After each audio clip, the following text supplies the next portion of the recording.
تمام ادیان عالم میں سے جو دین خالق کائنات کا پسندیدہ دین ہے اور اس کی بارگاہ میں قابل قبول دین ہے، اور جو دین و دنیا کی فوز و فلاح اور نجاح اور فلاح کا ضامن و کفیل دین ہے، اس کا نام صرف اسلام ہے۔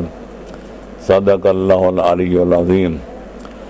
ہم خالق کائنات کے بے شمار نعمتوں کا شکریہ ادا کرتے ہوئے خاص طور پر اس نعمت عظمیٰ اور محبت کبریٰ کا شکریہ ادا کرتے ہیں کہ جس نے ہمیں اسلام لانے، مسلمان کہلانے اور مسلمان بن کر جینے مرنے کی سعادت عطا فرمائی ہے، یہ جانتے ہوئے کہ ان سعادت بزور بازو نیست تانا بخشد خدائے بخشندہ، تو لہذا ضروری ہے کہ صحیح معنوں میں مسلمان بن کر جینے مرنے کے لیے اسلام کو اپنی زندگی پر نافذ کرنے کے لیے، اپنے آپ کو اسلامی رنگ میں رنگنے کے لیے، اور صرف قولی طور پر نہیں بلکہ عملی طور پر